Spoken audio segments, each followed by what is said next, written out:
When my mother-in-law came the day after my husband left, she said, "No man stays with a woman who looks like a pig." She was standing at my door the day after my husband Adam moved out, and she was smiling like she'd won something while I stood there in my work clothes, still processing that my 8-year marriage was over.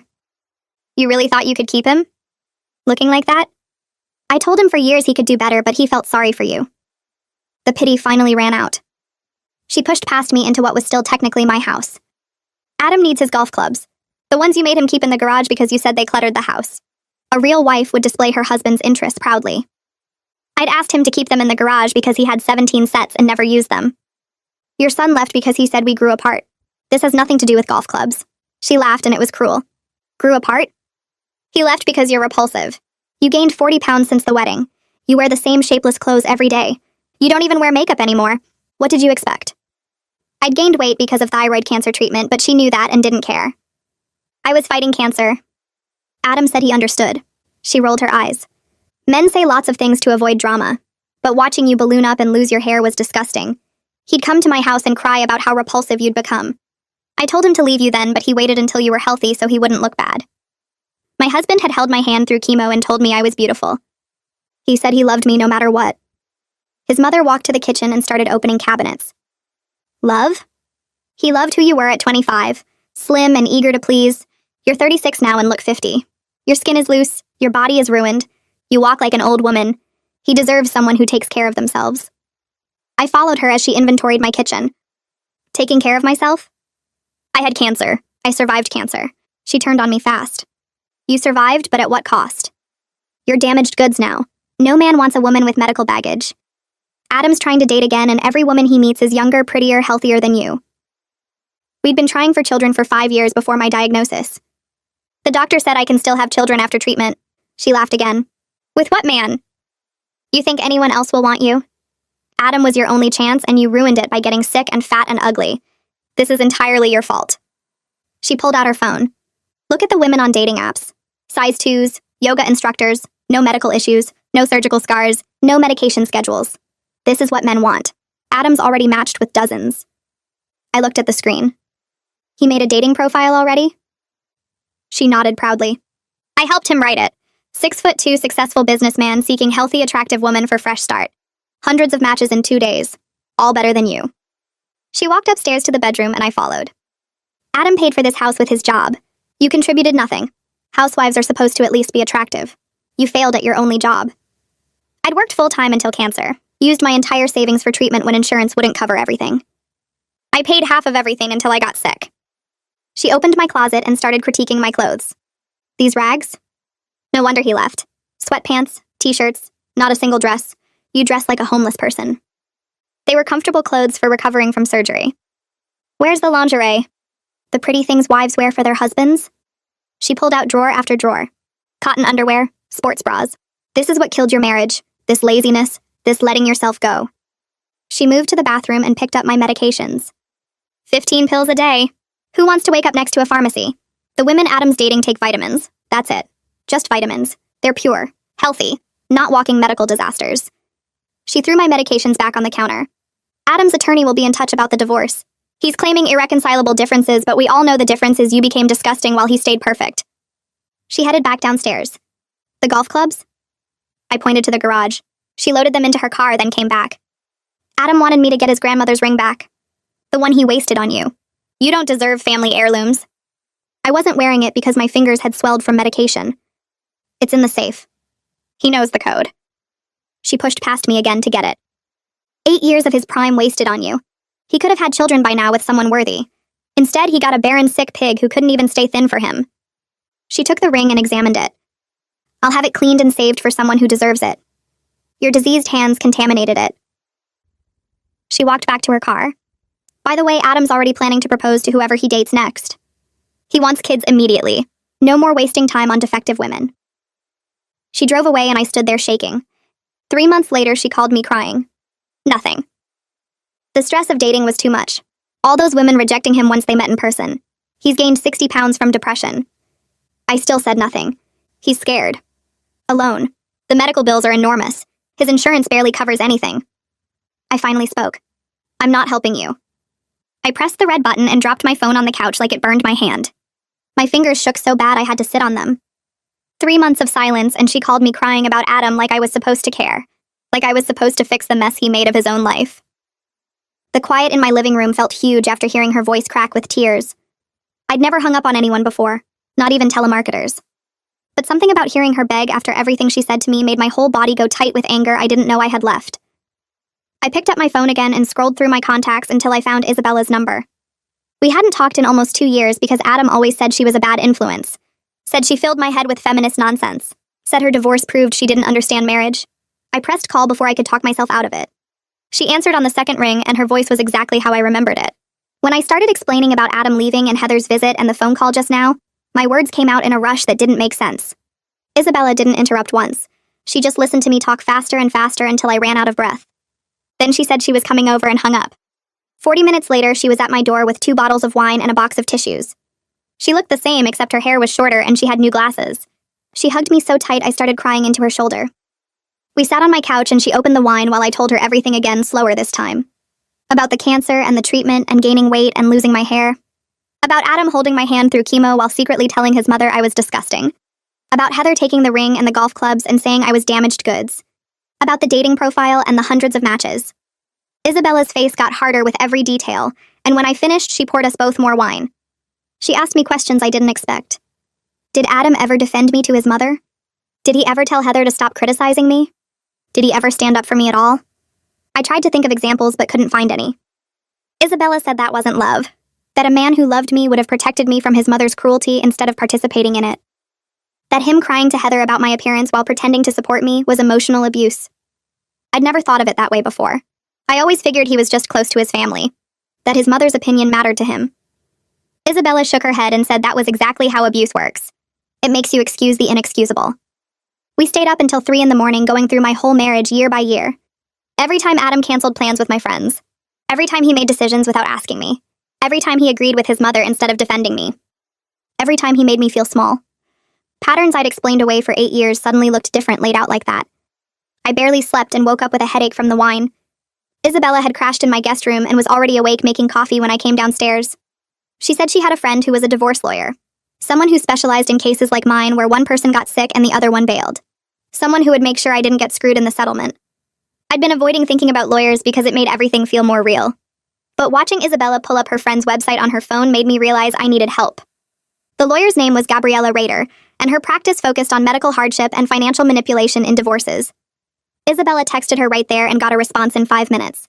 Gabriella had a cancellation that afternoon and could see me at 2 o'clock. Isabella drove me to the office because my hands were shaking too much to drive myself. Gabriella's office was in a small building downtown with plants in every window. She was younger than I expected, with dark hair pulled back and sharp eyes that looked right through me. She shook my hand and gestured to a chair across from her desk. Then she asked me to tell her everything. I went through the whole story again and watched her face change. By the time I got to Heather's visit, her jaw was tight. When I described the phone call that morning, she looked furious. She asked specific questions about money. How much I contributed to the house down payment. What percentage of bills I paid before cancer. How much of my savings went to medical expenses. Whether Adam's name was on my medical debt. I hadn't thought about any of this as relevant to divorce. Gabriella explained that my financial contributions mattered. That courts care about who paid for what. That my medical hardship and lost income during treatment were factors in spousal support. She asked if I had documentation, and I said I kept all my bank statements and receipts. She smiled for the first time and said that was good. That we could build a strong case with proper documentation. I spent the next 3 days digging through boxes in my garage and filing cabinets in my office. Every bank statement from the last 8 years, every receipt I'd saved, every payment confirmation, every expense spreadsheet. I laid it all out on my dining room table and started organizing by year. The pattern was obvious once I saw it on paper. For the first 7 years, I paid exactly half of everything. Mortgage, utilities, groceries, insurance, property taxes, home repairs. I had proof of every payment. Then the cancer diagnosis hit and everything changed. My paycheck stopped when I went on medical leave. My savings account showed withdrawal after withdrawal for treatments insurance wouldn't cover. Co-pays, medications, specialists, tests, procedures, $40,000 gone in 6 months. Meanwhile, Adam's account stayed steady. He paid the mortgage alone during that time, but nothing else changed for him. He kept his gym membership and his golf clubs and his car payment. The paper trail showed exactly what Heather claimed was a lie. I'd contributed more than half of our shared life until cancer made it impossible. Gabriella reviewed everything I brought her, and her smile got bigger. She said this documentation was exactly what she needed. That it proved I was an equal financial partner who depleted my resources due to medical crisis, while Adam maintained his wealth. That it showed I sacrificed my savings and career for health while he protected his assets. She drafted divorce papers with a detailed accounting of every contribution I made, every payment, every expense, every sacrifice. She included a request for spousal support based on my medical hardship and career interruption. She explained that Adam's attorney would probably fight it, would probably claim I was a gold digger trying to take advantage. But she wasn't worried because we had documentation that told the real story. She filed the papers on a Wednesday afternoon and said we'd hear back within 2 weeks.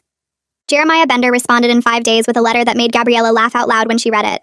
He demanded I vacate the house immediately, claimed I had no right to any shared assets, said I should waive all claims to property and support, threatened to drag out proceedings if I didn't comply. Gabriella called me and read the whole thing over the phone.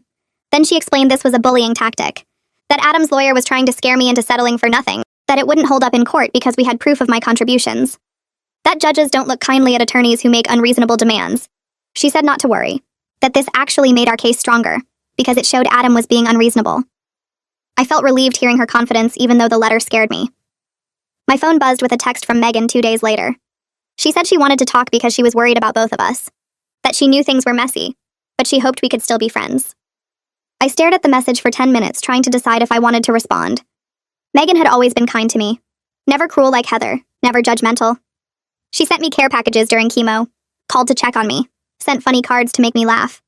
But she was also Adam's sister, part of his family, part of the system that created him. I texted back and agreed to meet for coffee because I was curious what she knew, what she'd heard, what side she was on. We met at a cafe near her work on Saturday morning. Megan looked tired when she walked in. She hugged me and ordered us both lattes, and we sat by the window. She started by saying she heard about the divorce and was sorry things didn't work out, that she always liked me and hoped we could stay in touch. I nodded and waited for her to get to the real reason she called. She took a long breath and said Adam was living in Heather's basement, that he was falling apart, gaining weight, not showering, not leaving the house. That dating was harder than he expected, that women rejected him when they met in person, that he was depressed and scared and didn't know what to do. I listened without reacting, and she kept talking. She said Heather was worried about him, that she didn't know how to help, that maybe I could talk to him. I almost laughed at that but held it in. Then Megan said something that made me sit up straighter. She admitted she heard Heather's speech to me, that she was there that day hiding in the car, that she heard everything her mother said and was horrified by it, that she wanted to come in and stop it but was too scared of Heather's anger. I needed to know the truth, and I asked Megan directly if Adam really complained about how I looked during treatment. She stopped stirring her coffee and stared at the foam for what felt like a full minute. Then she nodded slowly and said yes, he did complain to Heather about my appearance. My stomach dropped, but I stayed quiet and waited for her to keep talking. She explained that Adam was scared when I got sick and didn't know how to handle watching me go through chemo. He talked to Heather because he needed someone to vent to, and she was always available to listen. But Heather took every small complaint and turned it into something huge and ugly. She encouraged his worst thoughts and made them bigger than they were. Megan said Adam would mention that I looked tired, and Heather would respond that I looked disgusting. He'd say the weight gain worried him, and she'd tell him I was becoming repulsive. She amplified everything until his fears became her weapons. Megan looked at me with real sadness and said that didn't excuse what he did. Being scared didn't give him permission to abandon me or let his mother attack me. She said she wanted me to know the truth even if it made Adam look worse. I sat there processing this information and realized it actually did make things clearer. Adam wasn't some monster who deliberately set out to destroy me. He was just weak. He was a coward who couldn't handle hard things and ran to his mother instead of being honest with me. But weakness that allows cruelty is still a choice. He chose to complain to Heather instead of talking to me. He chose to let her hatred grow instead of defending me. He chose to leave instead of staying. Every single one of those was a choice he made. I told Megan I appreciated her honesty and that it helped me understand what really happened. But I also told her I couldn't have contact with Adam or anyone in his family right now. I needed to protect myself and build my own life without them in it. She nodded and said she understood. She hoped maybe someday we could be friends again, but she respected that I needed space. We finished our coffee and hugged goodbye, and I drove home feeling oddly lighter. My therapy session with Sarah 3 days later focused entirely on what Megan told me. Sarah listened to the whole story and then asked how it felt to learn that Adam complained about me while pretending to be supportive. I told her it felt worse than the abandonment in some ways. The abandonment hurt, but this felt like a deeper betrayal because it meant my entire reality during treatment was fake. Every time Adam held my hand and told me I was beautiful, he was lying. Every time he said he didn't care about the weight gain, he was lying. He was going home to his mother and saying the opposite of everything he told me. Sarah helped me see that this explained why the divorce felt so sudden and confusing. It wasn't sudden for Adam. He'd been checked out for months or maybe years. He just hid it well enough that I believed his act. The man I thought I was married to didn't exist. The real Adam was the one who complained to Heather and let her cruelty flourish. Sarah asked if knowing this changed how I felt about the divorce, and I realized it did. I felt less like something was wrong with me and more angry at him for being such a coward. She said that anger was healthy and important. It meant I was starting to see the situation clearly instead of blaming myself. I had my appointment with Caden the next week, and he was thrilled when he looked at my test results. My thyroid levels were stabilizing beautifully, and all my other numbers looked great. He said I was recovering better than most patients, and that my body had responded really well to the medication adjustments. Then he mentioned almost casually that the weight gain should start coming off now that everything was balanced properly. I sat there and realized I didn't care about that nearly as much as I thought I would. The weight had been this huge thing in my mind, because Heather made it seem like the worst thing about me. But sitting in Caden's office looking at proof that I was healthy, I realized my body had fought cancer and won. It had survived poison being pumped through it and surgery and radiation. It had kept me alive. Whether it was 40 pounds heavier didn't seem that important anymore. I told Caden I was more interested in staying healthy than losing weight, and he smiled and said that was exactly the right attitude.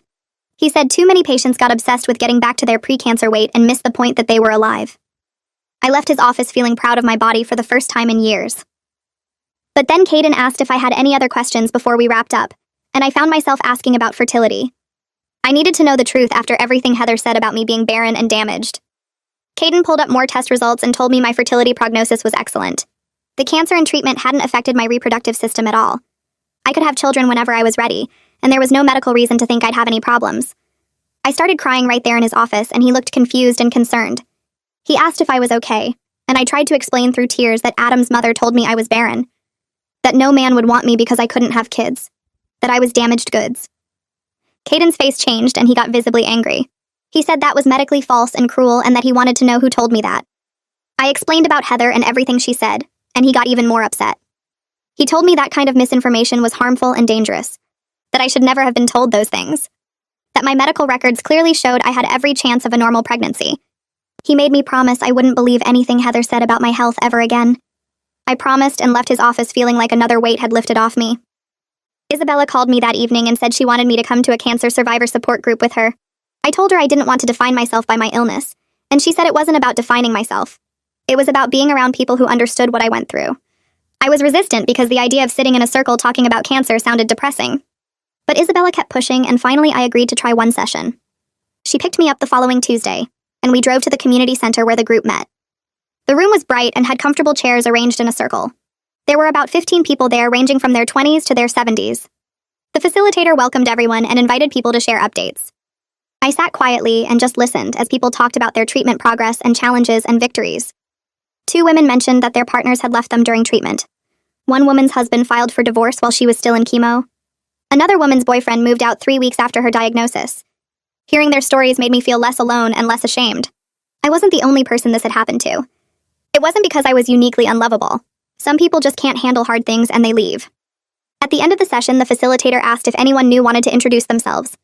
I raised my hand and said my name, and that I'd finished treatment for thyroid cancer 6 months ago. Everyone welcomed me, and several people came up after to talk. The 2 women whose partners left gave me their phone numbers and said to call anytime. I committed to coming back next week. Gabriella called me 2 days later with news about the divorce proceedings. She said Jeremiah had backed down from all his aggressive demands and was now proposing mediation instead of going to court. She suspected Adam couldn't afford a long legal battle, especially with his current medical expenses. The dating disaster and depression had apparently created real financial problems. Gabriella said mediation would be faster and cheaper for both of us, and she thought we could get a fair settlement. I asked if this meant Adam was desperate, and she said yes, probably. That worked in our favor because desperate people settle instead of fighting. She asked if I was willing to try mediation, and I said yes, but only with clear boundaries about what I'd negotiate. We spent an hour on the phone going through everything. She took detailed notes about what I wanted and needed. We prepared a proposal that included my fair share of home equity based on what I actually paid. Reimbursement for medical expenses I covered from my savings when insurance wouldn't pay. Temporary spousal support for 6 months while I looked for work and rebuilt my career. Gabriella said it was all reasonable and that she'd present it at mediation. She warned me that seeing Adam would probably be hard, but that I needed to stay calm and let her do the talking.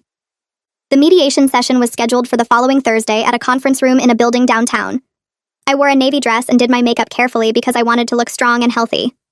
Gabriella met me in the lobby and we went up together. Adam was already there with Jeremiah when we walked in. I hadn't seen him since he moved out 4 months ago. He looked terrible, exactly like Heather described. He'd gained a lot of weight and his face was puffy and gray. His clothes didn't fit right and hung on him awkwardly. He wouldn't look at me at all. Just stared at the table in front of him while Jeremiah shuffled papers. The mediator introduced herself and explained the process. Then she asked Jeremiah to present Adam's position first. He launched into this speech about how the marriage was short, and I was young and healthy and should be able to support myself. That Adam had paid for most things during the marriage and deserved to keep the house. Gabriella let him finish and then calmly pulled out our documentation. She showed bank statements proving I paid half of everything until I got sick. Medical bills showing I depleted my entire savings for treatment. Employment records showing I had to quit my job because of cancer. The mediator looked at everything carefully and asked Jeremiah several pointed questions he couldn't answer well.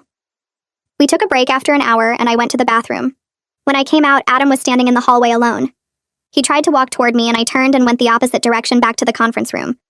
I wasn't ready to hear whatever he wanted to say. I didn't owe him the chance to apologize or explain or make himself feel better about what he did. Gabriella was waiting and asked if I was okay. I nodded and said I just wanted to get through this. The mediator called us back in and asked both sides if there was room for compromise. Gabriella presented our proposal and explained each point. The mediator seemed to think it was fair. Jeremiah argued for a while, but eventually Adam spoke up quietly and said he'd agree to it. Just like that, it was over. We'd reached a preliminary settlement. I'd get 40% of the home equity, which was less than the 50% I deserved, but enough to start over. 6 months of spousal support to cover expenses while I found work. Adam wouldn't contest the divorce. Gabriella said it wasn't perfect, but it was fair enough. I signed the preliminary agreement and walked out of that building feeling free. Isabella brought over apartment listings the next day, and we sat at my kitchen table with coffee while she circled possibilities with a red pen. Most places were too expensive or too far from my potential job prospects, but she kept looking and making notes about which neighborhoods had good grocery stores and safe parking. We found one listing that looked promising in a neighborhood I'd always liked when Adam and I drove through it years ago. The apartment had big windows in the photos and a tiny balcony that faced south, so plants would get good light. Isabella called the landlord right then and set up a viewing for that afternoon. The apartment was on the 3rd floor of an old brick building with hardwood floors that creaked when we walked across them. The landlord showed us the kitchen, which was small, but had been recently updated with white cabinets and granite counters. The bedroom was just big enough for a queen bed and a dresser. The living room had those big windows I'd seen in the photos, and they let in so much natural light that the whole space felt warm and open. The balcony was barely big enough for 2 chairs, but I could picture myself out there in the morning with coffee and a book. The landlord explained that utilities weren't included, but the building was well insulated, so heating costs stayed reasonable. I asked about the lease terms, and he said he preferred year leases, but would consider 6 months if I paid an extra deposit. I told him I'd just finalized my divorce settlement and would have first and last month's rent plus deposit within a week. He seemed satisfied with that, and said he'd hold the apartment for me if I could get him the deposit by Friday. I met with the bank on Thursday to transfer my portion of the home equity settlement into my personal account. The amount was less than I'd hoped for, but more than I'd feared, and it felt surreal to see that number in my balance after months of financial anxiety. I went straight from the bank to the landlord's office and wrote him a check for the deposit and first month's rent. He gave me the lease to review, and I took it home to read through every clause before signing. Gabriella had taught me to be careful about legal documents, and I wasn't going to rush this, even though I was excited. The lease was standard with nothing concerning, so I signed it Friday morning and dropped it off at the landlord's office with the signed check. He handed me 2 keys and told me I could move in whenever I was ready. The apartment was officially mine starting the 1st of next month, which gave me 2 weeks to pack up the house and arrange the move.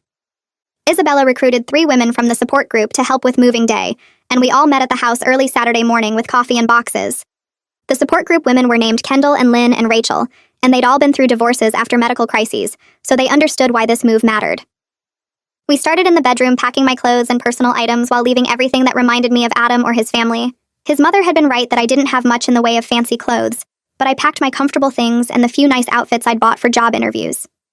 Kendall found my wedding dress in the back of the closet and asked what I wanted to do with it. I told her to leave it for Adam to deal with because I didn't want it and didn't care what happened to it. We moved through the house room by room, filling boxes with things I actually wanted to keep, and leaving behind everything that felt contaminated by the marriage. The kitchen took longest because I had to sort through 8 years of accumulated dishes and cookware and decide what was actually mine versus what had been wedding gifts. Isabella made executive decisions when I got stuck, and by early afternoon we had everything packed that was coming with me. The moving truck Isabella had rented was smaller than I'd expected, but we managed to fit everything inside with careful stacking. Rachel drove the truck while the rest of us followed in our cars to the new apartment. Unloading took less time than packing had, and by evening all my boxes were stacked in the living room, and my furniture was arranged in a basic layout. Isabella ordered pizza from a place down the street, and we sat on the floor eating and laughing about how empty the apartment looked with so few belongings. Kendall told a story about her ex-husband trying to keep her grandmother's china in their divorce, and how she'd hired a private investigator to prove he'd sold half of it already. Lynn talked about the first night in her new apartment after leaving her husband, and how she'd cried for 3 hours and then slept better than she had in months.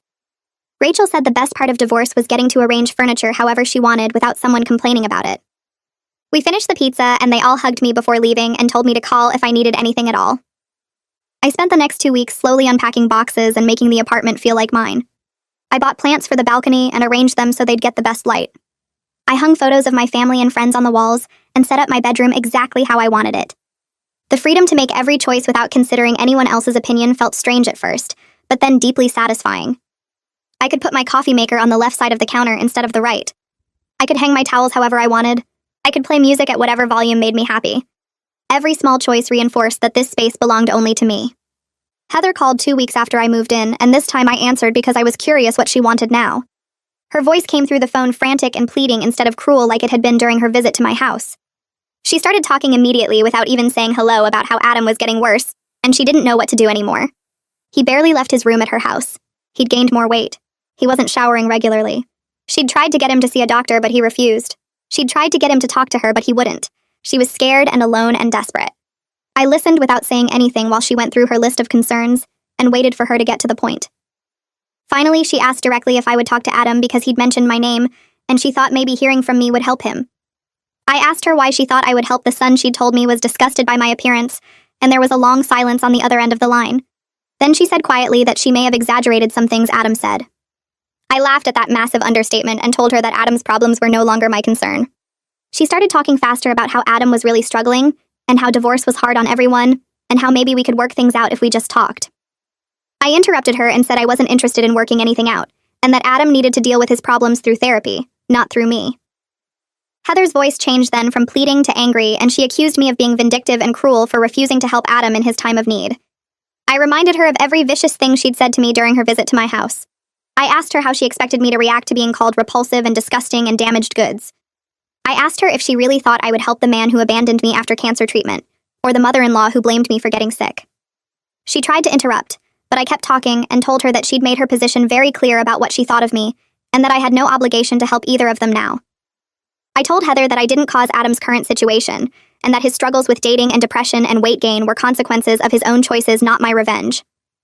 She sputtered something about how I should be the bigger person, and how family helps family even after divorce. I said we weren't family anymore, and that she'd made sure I understood I was never really part of their family anyway. Then I hung up on her again and turned off my phone for the rest of the day. I sat on my couch for an hour after hanging up on Heather, and my hands wouldn't stop shaking. But underneath the trembling was something new, something I hadn't felt in years. I'd told her no, I'd defended myself. I'd refused to let her make me feel small and broken. When I went to see Sarah 3 days later, I told her about the conversation, and she actually smiled. She said I'd set a boundary with someone who'd spent years treating me like I had no right to boundaries at all. She said that was huge progress.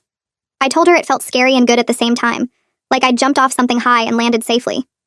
Sarah nodded and said, "That's exactly what standing up for yourself feels like after years of being pushed down." I started looking for jobs the next week. My resume had a big gap in it, 8 months of nothing between my last position and now.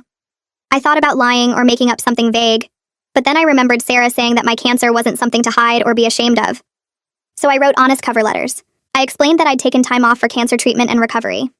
I said I was now fully healthy and eager to return to work. I sent out applications to 12 companies in my field and expected maybe 1 or 2 responses if I was lucky. 3 companies called me within 2 weeks. The first interview was over the phone, and I was so nervous I almost threw up beforehand. But once the conversation started, it went better than I expected. The hiring manager asked about my gap, and I told her the truth. She said her mother had survived breast cancer, and she understood how hard treatment was. She asked what I'd learned from the experience. I told her it taught me I was stronger than I thought, and that I didn't take anything for granted anymore. She said those were valuable qualities in an employee. The second interview was in person, and I wore one of my old work outfits that didn't fit quite right anymore. The manager there asked similar questions and seemed impressed when I talked about managing medical appointments and treatment side effects while trying to maintain some normalcy. He said resilience was exactly what their team needed. The third interview was with a smaller company, and the boss was a woman about my age who'd also had cancer. We talked for an hour about work and life and survival. She offered me the job at the end of the interview. I got 2 offers total. One paid slightly more but had the same corporate feel as my old job. The other paid less but had better insurance and the boss who'd also survived cancer. I chose the second one. When I called to accept, my new boss said she specifically valued employees who'd overcome hard things because they brought strength and perspective to the team. I cried after I hung up, but they were good tears. Starting work felt like getting back a piece of myself I'd lost. Not just during cancer, but during my whole marriage. I'd always worked until Adam started suggesting maybe I didn't need to. Maybe I could focus on the house and eventually kids. I'd kept working anyway, but I'd felt guilty about it. Like I was failing at being a wife. Now I walked into my new office and no one cared about my weight or my scars or whether I wore makeup. They cared about whether I could do the job. My coworkers were friendly without being nosy. They asked normal questions about where I lived and what I liked to do. No one treated me like I was fragile or damaged. No one acted like I might break. Megan texted me 2 weeks after I started. She said she'd heard about my new job from someone and wanted to congratulate me. Then she added that Adam was finally seeing a therapist because his depression had gotten bad enough that even Heather was worried. I read that message 3 times. Part of me felt relieved that he was getting help. Part of me felt angry that it took him falling apart for his mother to take mental health seriously. She'd told me to just get over cancer, but Adam's sadness got him therapy and support. I didn't respond to Megan's text for a few hours. Finally, I just said thanks and that I hoped therapy helped him. I didn't ask for details. I didn't want to know more. The divorce was finalized 6 weeks after mediation. Gabriella sent me the official documents with a note attached that said she was proud of how I'd advocated for myself through the whole process. I took myself out to dinner that night, alone, to a nice restaurant I'd always wanted to try. I ordered wine and an expensive main dish and dessert. I sat there by myself and felt genuinely happy. Not relieved that something bad was over, but actually happy about what came next. The divorce meant I was free.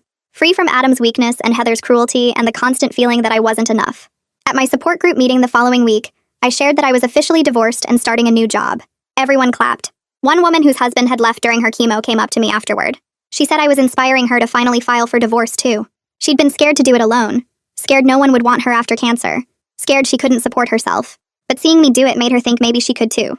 I gave her Gabriella's contact information and told her she deserved better than someone who abandoned her when she needed support most. I went shopping for work clothes that weekend. I needed things that fit my current body instead of trying to squeeze into old clothes that didn't work anymore. Standing in the dressing room, I noticed something strange. My body had changed, but not just in the ways Heather had listed like accusations. I stood differently now. Straighter. More solid. I looked at myself in the mirror and didn't see someone who needed to apologize for taking up space. I chose clothes that made me feel powerful. A blazer that fit my shoulders perfectly. Pants that were comfortable but professional. A dress that I actually liked instead of one I thought other people would approve of. Nothing I bought was about hiding or fixing or apologizing. Everything was about feeling good in my own skin. Isabella called me a few days later and said she wanted me to meet her friend Nadine, who was also recently divorced. We met for coffee on Saturday morning. Nadine was funny and sharp and didn't take anything seriously. She made jokes about her ex-husband that were so specific and mean they were hilarious. She asked about my divorce, and I told her the basic story. She said her ex had left her for someone younger and thinner, and she'd spent 6 months crying before she realized she'd dodged a bullet. We talked for 3 hours about rebuilding our lives and dating apps, and whether we even wanted to date again. Nadine made me laugh harder than I had in years. When we finally left the coffee shop, she hugged me and said we should do this every week. I agreed immediately. My 3-month checkup with Caden happened on a Tuesday morning. The waiting room had the same medical posters and plastic chairs as always. I filled out the same forms about symptoms and medications. The nurse called my name and took my blood pressure and weight. Caden came in with my chart and smiled when he saw the numbers. My thyroid levels had improved significantly since the last visit. The medication dosage was working perfectly. My weight had stabilized and my energy levels were back to normal. He asked about side effects and I told him I felt better than I had in over a year. He nodded and made notes in my chart. Then he looked up at me and said something had changed beyond the medical improvements. I seemed different somehow. More present. More alive. I thought about that for a moment and realized he was right. Leaving my marriage had been as healing as any medical treatment. The stress of living with someone who resented me was gone. The constant feeling of inadequacy was gone. I was rebuilding my life on my own terms, and it showed in how I carried myself. Caden scheduled my next appointment for 6 months out instead of 3. That felt like a milestone. Like I was graduating from sick person to just person. I downloaded 3 dating apps that weekend. I told myself I wasn't looking for anything serious. I just wanted to prove that I was desirable despite everything Heather had said about me being damaged goods. The attention came immediately. Dozens of matches within the first few days. Men messaging me with compliments and questions. Some of them were clearly just looking for hookups. Some seemed genuinely interested in getting to know me. I was picky about who I actually responded to. I looked for men who had full profiles with real information. Men who asked questions instead of just sending photos. Men who seemed like they might be worth meeting in person. The validation felt good. Every match was proof that Heather had been wrong. Every message was evidence that men did want me despite my medical history and changed body. I chatted with several guys over the course of 2 weeks. Most of the conversations fizzled out naturally. A few turned weird when they pushed for photos or got sexual too quickly. But one guy named Nigel seemed different. His profile said he was a high school teacher who liked hiking and cooking. His messages were funny and thoughtful. He asked about my interests and shared stories about his students. After a week of messaging back and forth, he suggested we meet for coffee. The coffee shop was busy when I arrived. Nigel was already there at a corner table. He stood up when he saw me and smiled. He looked like his photos, which was a relief. We ordered our drinks and sat down and started talking. The conversation flowed easily. He told me about teaching history to teenagers who mostly just wanted to look at their phones. I told him about my new job and how good it felt to be working again. We talked about books and music and places we wanted to travel. 4 hours passed without me noticing. The coffee shop staff started cleaning up around us and we realized we'd stayed past closing time. When I mentioned I was a cancer survivor, he didn't flinch or change the subject. He said his sister had gone through the same thing 2 years ago. He understood what that battle looked like. He had nothing but respect for people who fought it and won. That response meant more to me than he probably realized. It wasn't pity or awkwardness. It was just acceptance. We walked to our cars and he asked if I wanted to do this again. I said yes immediately. Nigel and I went on 3 more dates over the next 2 weeks. Dinner at an Italian restaurant where we split a bottle of wine and laughed until my sides hurt. A Saturday afternoon at a farmer's market where he bought fresh vegetables and talked about recipes he wanted to try. A movie that we both agreed was terrible, but somehow made the evening more fun. He was patient with my boundaries. He never pushed for more than I was ready to give. When we kissed goodnight after the 4th date, it felt natural and right. I found myself thinking about him between dates, wondering what he was doing, looking forward to his text messages.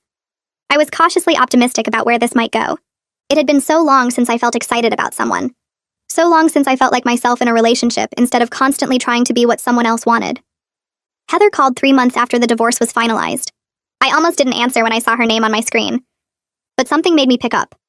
Her voice sounded different, defeated, sad, not angry or manipulative like before. She asked if I would be willing to talk to Adam. He had specifically asked for me. He was struggling and wanted to apologize. She said it in a way that felt more like begging than demanding. I sat there on my couch holding the phone and feeling nothing. No anger, no satisfaction, just emptiness where those feelings used to be. I told Heather I wasn't interested in talking to Adam. He needed to work through his problems with his therapist, not with me. I wasn't his wife anymore. I wasn't his support system. I wasn't responsible for his healing. She was quiet for a long moment. Then she said she understood. Her voice cracked a little. She said she wanted to apologize for how she treated me. For the things she said during that visit. For blaming me for Adam's choices. The apology surprised me. I hadn't expected it, but it felt more about her guilt than my healing. Like she needed to unburden herself more than she needed me to forgive her. I asked her why she was so cruel to me. Why she said those vicious things about my appearance and my worth. There was another long silence. Then she admitted she blamed me for Adam's unhappiness because it was easier than admitting her son made his own choices. She said watching Adam fall apart over the past few months made her realize she had enabled his worst qualities his whole life. She protected him from consequences. She made excuses for his behavior. She taught him that his feelings mattered more than other people's humanity. And now he was paying the price for never learning to take responsibility for himself. That conversation gave me closure I didn't know I needed. I thanked her for the apology. I told her I hoped Adam got better. I meant it because his suffering didn't actually make me feel better. It just made me sad that we all wasted so much time on a marriage that was built on weakness instead of strength. Heather thanked me for listening. She said she knew she didn't deserve my kindness. Then she hung up and I sat there feeling lighter somehow. Like I'd been carrying her cruelty around with me and finally got to put it down. Nigel and I had been dating for 2 months when I introduced him to Isabella and Nadine. We met at the same coffee shop where Nadine and I had first bonded over divorce stories. Nigel was nervous, which I found adorable. He wanted my friends to like him. Isabella and Nadine grilled him with questions about his job and his family and his intentions. He handled it well. He made them laugh with stories about his students. He asked them questions about their lives. He treated them like people he genuinely wanted to know, not obstacles he had to win over. After an hour, Isabella pulled me aside while Nigel was in the bathroom. She said I seemed genuinely happy in a way I never was with Adam. She said my whole face lit up when I looked at Nigel. She said she approved completely and that I deserved someone who made me feel that way. My boss called me into her office 4 months after I started the job. I walked in nervous because unexpected meetings with bosses usually meant bad news. But she was smiling. She told me she was promoting me with a significant raise and more responsibility. She said my work ethic and positive attitude made me invaluable to the team. She said other employees looked to me as an example of how to handle challenges with grace. The promotion came with a new title and my own small team to manage. I thanked her and walked back to my desk feeling proud of myself. I had rebuilt my career from nothing. I had proven I could succeed on my own terms. The raise meant I could afford a better apartment and start saving money again. It meant I was financially independent in a way I hadn't been since before cancer. It meant I was building a life that belonged entirely to me. The support group meeting on my 1-year cancer-free anniversary felt different from the moment I walked in. Someone had hung streamers across the community center room, and there was a cake on the table with 1 year strong written in purple frosting. The facilitator smiled at me and everyone started clapping. I stood there feeling embarrassed and grateful at the same time. These people understood what surviving meant in a way my ex-husband never had. They celebrated the fact that I was still here instead of mourning who I used to be. We ate cake and shared stories about our recovery journeys. A woman named Kendall told me she remembered my first meeting when I could barely speak without crying. She said watching me rebuild my life gave her hope that she could do the same. I hugged her and realized I had become the kind of survivor I needed to see when I was at my lowest point. The evening ended with everyone signing a card they had made for me. I took it home and put it on my refrigerator where I could see it every morning. Megan texted me 2 days later asking if we could meet for coffee. I hesitated because I had told her I needed space from Adam's family. But her message said she had something important to tell me and promised it would be quick. I agreed to meet at a cafe near my apartment. She was already there when I arrived and she looked tired, but calmer than the last time we had talked. She ordered us both lattes and got straight to the point. Adam was doing better after 6 months of therapy. He had accepted that our marriage was over and stopped trying to date while he worked on himself. He was losing weight slowly and taking medication for his depression. She said he finally understood that his problems were his own responsibility and not something I had caused. I listened without saying much. Part of me was glad he was getting help. Another part of me felt nothing at all because his recovery did not change what he had done. I told Megan I was happy Adam was taking care of himself, but that I had moved on completely. I did not need updates about his therapy or his weight loss or his mental health journey. My life was separate from his now, and I wanted to keep it that way. She nodded and said she understood. She just wanted me to know he was finally taking responsibility for his choices. She said he talked about me in therapy and recognized how badly he had handled everything. I thanked her for telling me, but explained that his growth was for him and not for me. I had done my own healing without him, and I was not interested in being part of his redemption story. Megan looked sad, but she accepted it. She paid for our coffee and hugged me goodbye. I walked back to my apartment feeling lighter because I had set a clear boundary without feeling guilty about it. Nigel and I had been dating for 4 months when he told me he was falling in love with me. We were at his apartment making dinner together, and he said it casually while chopping vegetables. I stopped stirring the pasta sauce and looked at him. He looked back at me with this nervous smile and said he understood if I was not ready to hear it, but he needed to be honest. I put down my spoon and walked over to him. I told him I felt the same way. Our relationship was built on honesty and mutual respect, in a way my marriage never had been. He never made me feel like I needed to be someone different. He liked me exactly as I was with all my medical history and emotional baggage. We kissed and finished making dinner and talked about what being in love meant for us. Neither of us wanted to rush into anything, but we both knew this was real. I introduced Nigel to my family during Thanksgiving dinner at my parents' house. My mother had been asking to meet him for weeks, and I finally felt ready. He brought wine and flowers and charmed everyone within the first 10 minutes. My father asked him about his job teaching high school English, and they talked about books for half an hour. My younger brother made jokes, and Nigel laughed at all of them. After dinner, my mother pulled me into the kitchen while we were cleaning up. She said she was thrilled to see me so happy and healthy. Then she admitted she never liked Adam, but did not want to interfere in my marriage. I asked her why she did not like him, and she said he always seemed more interested in how I made him look than who I actually was. I started laughing and crying at the same time. She hugged me and said she was proud of how I had rebuilt my life. She said Nigel looked at me like I was the most interesting person in the room, and that was how love was supposed to feel. I decided to move out of my small apartment 6 months after the divorce was finalized. The place had served its purpose, but I wanted something bigger with more light. Nigel helped me apartment hunt even though we were not living together yet. He said he was investing in his future because he hoped I would want him around permanently someday. We found a 2-bedroom place with big windows and a balcony that got morning sun. The rent was higher, but my job paid well enough that I could afford it comfortably. Moving day was exhausting but fun. Nigel brought his truck and Isabella brought her car, and we made 3 trips hauling boxes and furniture. We ordered pizza and sat on my new living room floor eating it while surrounded by unpacked boxes. Nigel joked that he already knew where everything should go because he had helped me look at so many apartments. I threw a wadded-up napkin at him and he caught it and threw it back. It felt like building something real. My 1-year work anniversary came with another raise and recognition as Employee of the Quarter. My boss called me into her office and told me the company valued my contributions and wanted to invest in my future there. The raise was significant enough that I could start saving money again instead of just covering expenses. She said other employees looked up to me as an example of resilience and positive attitude. I thanked her and walked back to my desk feeling proud of what I had built. This career belonged entirely to me. Nobody could take it away or claim they had made it possible. I had proven I could succeed on my own terms. Isabella called me 3 months later with news that made me scream. She was engaged. Her boyfriend had proposed during a weekend trip and she wanted me to be her maid of honor. I said yes immediately and started crying happy tears. She had been there for me during my darkest time when my marriage fell apart and I was questioning everything. Now I got to celebrate her happiness and help plan her wedding. We met for lunch the next day to talk about wedding plans. She wanted something small and intimate with just close family and friends. Planning her wedding felt joyful instead of stressful. It reminded me that love could be healthy and supportive instead of conditional and cruel. Watching her talk about her fiancé with such genuine affection made me grateful for the life I had now. I ran into Adam at a coffee shop 6 months after our last contact through lawyers. I was waiting in line to order when I saw him sitting at a corner table. He looked healthier and more stable than the last time I had seen him. He had lost weight and his face had color again. He noticed me at the same time and we both froze. Then he stood up and walked over.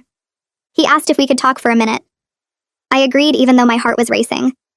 We sat down at his table and had a brief, awkward conversation. He apologized sincerely for how he handled everything. He said therapy helped him understand how weak and cowardly he had been. He said he let his mother poison his thoughts and he ran away instead of supporting me when I needed him most. He said he did not expect forgiveness, but wanted me to know he took full responsibility. I listened to all of it and then told him I accepted his apology. I meant it. Holding on to anger was not helping me heal. He looked relieved and thanked me. We talked for a few more minutes about surface-level things, and then I left. That encounter with Adam did not shake me the way I thought it might. I walked back to my car and sat there for a minute processing what had happened. I realized I had healed enough that seeing him just made me grateful for the life I had now, rather than bitter about what I lost. He was part of my past, and I wished him well. But my present belonged to me and Nigel and Isabella and my job and my support group and everyone who celebrated my strength instead of treating me like I was broken. I started my car and drove to Nigel's apartment. He opened the door and pulled me into a hug before I could say anything. I told him about running into Adam and he listened without judgment. Then we made dinner together and talked about our plans for the weekend.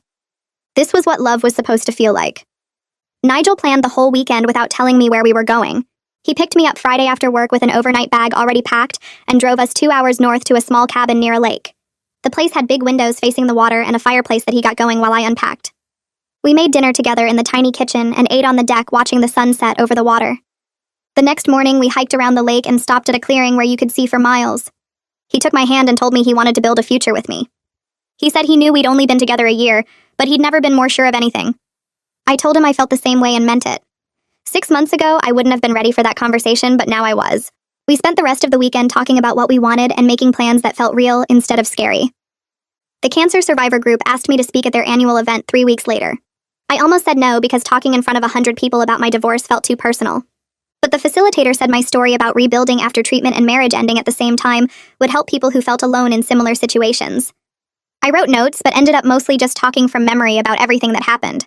I told them about Heather's visit, and Adam leaving and losing my savings to medical bills, and feeling like my life was over. Then I told them about finding Gabriella and getting my settlement and starting my new job and meeting Nigel and building a life that belonged to me. Afterwards, dozens of people came up to thank me, and several women told me my story gave them courage to leave their own bad marriages. One woman asked if she could call me sometime to talk about her divorce, and I gave her my number. Helping others by sharing what I went through felt like the final piece of turning my pain into something that mattered. 18 months after Adam left, I was sitting on my balcony with coffee watching the neighborhood wake up. Nigel was still asleep inside, and I had the morning to myself to think. I realized Heather was accidentally right about one thing when she said I wasn't the same woman Adam married, but she was wrong about why that mattered. I wasn't the same because I was stronger and healthier and happier than I ever was in that marriage. The life I built was entirely mine.